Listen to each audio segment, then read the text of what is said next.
Joining me now is Eddie Yeranian, our man in the Middle East. Eddie, a veteran radio correspondent, Voice of America, CBS News. Eddie Yeranian live in Cairo, at home today, self-quarantining, perhaps working from home. Eddie Yeranian, good to have you, Ed. Yeah, thank you, John. Well, I generally do work at home because the Voice of America closed our office about 2.5 years ago. So that's kind of my normal routine. Here in Cairo, there was a lot of talk about closing. Well, I don't want to say putting on a curfew. That was disproven. People were putting out that rumor, but they haven't done it. A lot of things are closed. People are sparse on the streets, but of course, nothing like places in Europe where they've actually told people not to go out in the streets. And Lebanon, where I used to be based, has told people not to go out in the streets, and they're actively shooing them back home if they do go out in the streets. Excellent. There's no curfew in Egypt. I mean, there was rumors about that last night, but that's not happened. It still could. You never know. But as of today, it's not happened. No, it has not happened. All right, so let's get to Iran and their outbreak there. And, of course, they're not being truthful what is going on. But general Middle Eastern view of the way the Iranians are handling this, what is it? I think that the initial reaction was that they mishandled the situation. And since then, people, the media, Arab media generally doesn't like Iran, so I think they're not going to give you an unbiased opinion. But I've heard a few things, people saying Iran is making more efforts and they're doing more that's right than they were initially, which is to say that they've actually closed off a lot of places. You've seen videos on social media of the Iranian, their volunteer paramilitary force going out into the streets, telling people to stay indoors.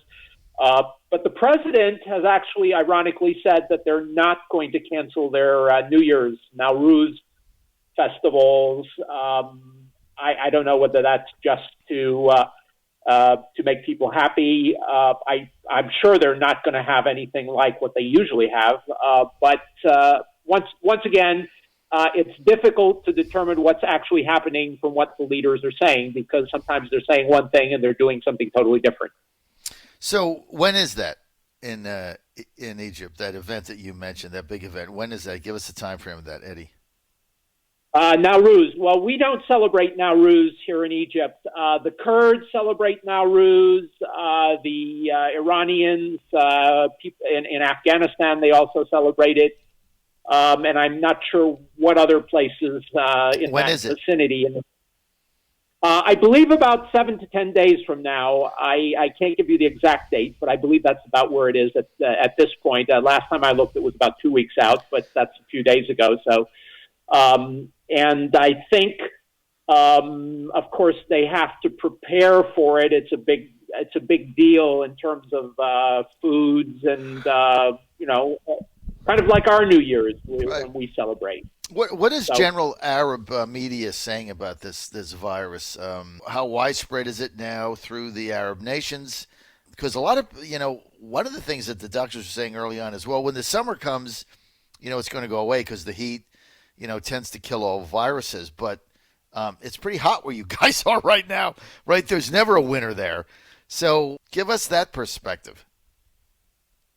Well, actually, it is a bit chilly today. We had a warm day yesterday. I have heard the medical profession, various doctors I've spoken with, friends from the club, telling me basically that once the temperature goes above 30 degrees centigrade, I guess that's about 85, 86, that it kills the virus, maybe not completely, but certainly does a number on it. It also gets the virus that's in your nasal passages, and whether it kills the virus on various things that people have left them on banking machines, ATMs, door handles, whatnot.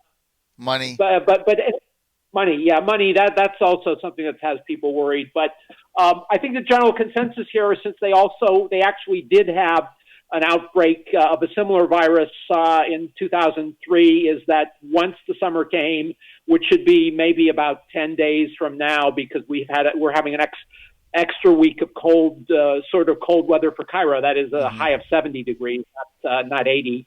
So this extra week of cold weather could prolong the virus a bit. And what are Arab states saying about the virus itself? I guess there's a lot of paranoia about it, saying that some Western countries are behind it. And of course, there are two competing versions, one that the Chinese did it, and of course, the version you hear out in this part of the world that some Western powers had something to do with it. Of course, you can never pin any of this down. And the one thing I would say about it after, being a journalist for 33 years is that it is definitely fishy.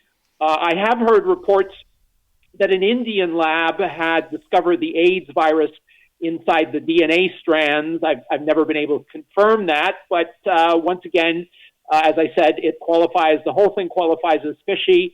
The response, I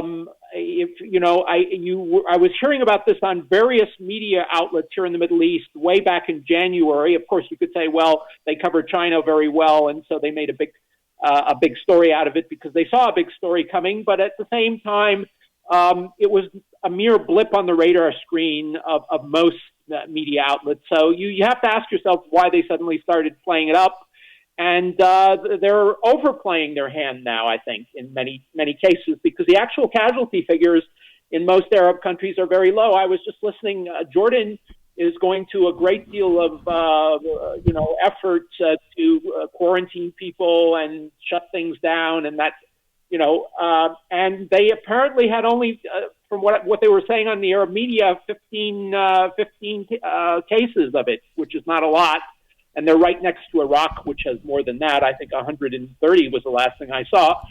Certainly these are going up, but I don't know that a lot of people are dying from it. And what people were saying here in the streets of Egypt when the health minister took rather stern measures a couple days ago was, well, if you close down the economy for 2 weeks, you're going to kill people economically. So you're going to kill a lot more people by killing the economy than you're going to kill with this actual virus. Well, that's what we were. It's amazing you said that, because on the 6 a.m. segment, that's exactly what we were talking about with one of our callers, was that you're going to get more people dying from stress over shutting the economy down that are ever going to die from this virus, which, as you said, when the summer comes, it goes. I mean, it's just going to kill it.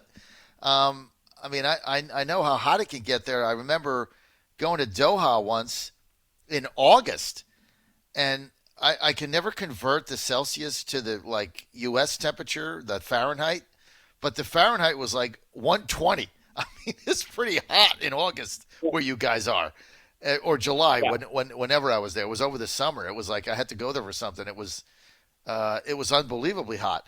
So no virus is going to survive during that, but you're right. I mean, the number of people that are just going to die here from stress heart attacks is going to outweigh the response we're getting now is insanity. I mean, canceling primaries. I mean, we're closing restaurants. Governors are shutting down entire states. Schools are going to be out through May, which there's no indication that any child has ever gotten this. The whole thing is just asinine. And, I got to be honest. Look, I want to be careful, and I get the 15-day thing, but Trump yesterday was saying, well, this could go on until August. I mean, this thing goes on until August and everything's shut down. I mean, people are going to be dying in the streets of the economy. The global economy would have totally collapsed. It's nuts. Well, I think there's a very interesting thing here, and I'm sure you're not going to hear this on Bloomberg or CNBC or any of those outlets, but I think if there's any way of determining who was shorting the stock market about when this virus started being a media sensation, I don't know exactly when that happened in the U.S. It's been pretty much of a constant thing out here in the Middle East. But whenever it became really a big sensation on the news and see who was shorting the stock market, you might have a good clue as to who has some interest in spreading this thing. I mean, I have the sense, while I can't prove it, that there are people out there who knew this was going to become a big thing and that they were trying to create an economic disaster, and they're profiting from whatever disaster they've created right now. Now, probably you can't prove that, and you probably can't get that information. So I'm just going to throw that out there for people to discuss. But I sincerely believe that there are people out there who are trying to wreak economic havoc, that would like to see an economic meltdown, and there are always people out there who profit from it, because it's very easy to short the stock market, it's very easy to sell rather than buy, and very easy to create a panic where there was none to start with. So there's two schools here, Eddie. By the way, we're with Eddie Yeranian. He's our man in the Middle East. He's based in Cairo. Been with the John Fredericks Show for 9 years. He's also a veteran radio correspondent with VOA, that's the Voice of America, and also with CBS News. So this is interesting. So here's what Ed is saying. Let me paraphrase this. So you got two entities here that may have been fueling the flames of media hysteria. You've got one group in the media that has influence to hype the hysteria, that may have purchased a number of stocks way short in order to profit from this. Cruise lines, airlines, Disney World, any parks that got closed, Boeing. That's number one. Number two, you've got a group of people. Now, I'm just talking about the U.S. I can't talk for the Middle East or Europe, but then you go to the U.S., and then you got another group that hates Trump, that wants him out, that knew that 2 months ago, with the economy roaring along, that he was going to win in a landslide, regardless of what weekend of Bernie's clown they put up. So the only way to take him down and get power back is for a global economic meltdown. So you hate to spin conspiracy theories at 7:25 a.m. Eastern Time, which I don't do, but I think that these are worthy of evaluation. Because some people can be profiting, other people can be profiting not financially but politically, or both, and it leads to the hype. I mean, what threw me yesterday was the state of California shutting down every restaurant. You think about this. It's one thing for de Blasio to do it in New York City, where he's got 6 million people. If you live in California, you could be living in, I don't know, Western California, Northwest California, by Oregon, where there's no people. And there's maybe 2 restaurants within 25 miles of each other, and like there's 8 people there on a Saturday night. Why should they be shut down, right? Why should the local bar up the street that gets 8 people in Santa Barbara be shut down? I mean, I could see LA, I could see the mayor doing that for 2 weeks, but the entire state, it's asinine, right?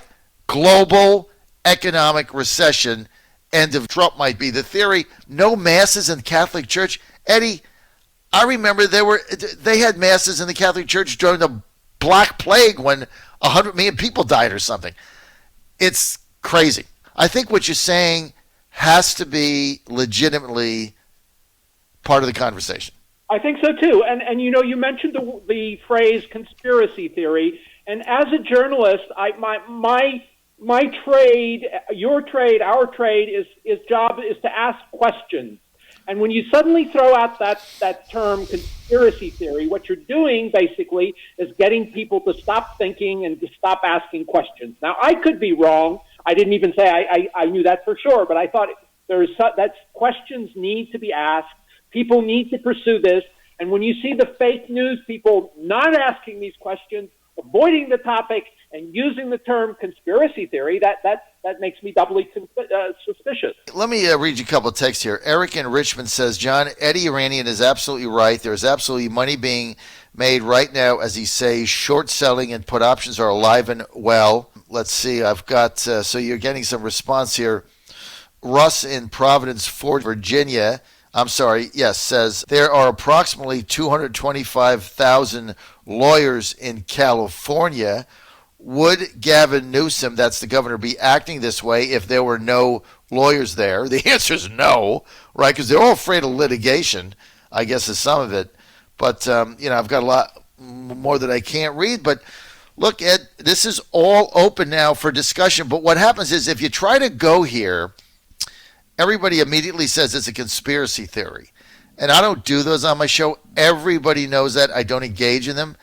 But I don't think this is a conspiracy theory. I think this is a tract that merits adult, intelligent conversation. Maybe it's not, maybe it is, but it seems awfully odd to me, the level of hysteria that has been created by the media. It just seems a little bit over the top for the ratio we have. Now, when we get people that come on and say, 20 million Americans could die over it, okay, now you got, now that's something else. But, I mean, so far we've had less than 100 deaths and everybody's over 80. I'm not discounting it. It's bad. But, I mean, do we crash the economy for this? Maybe. I don't know. All I know is that when the summer comes in Egypt, you can probably go back outside. John Fredericks Radio Network.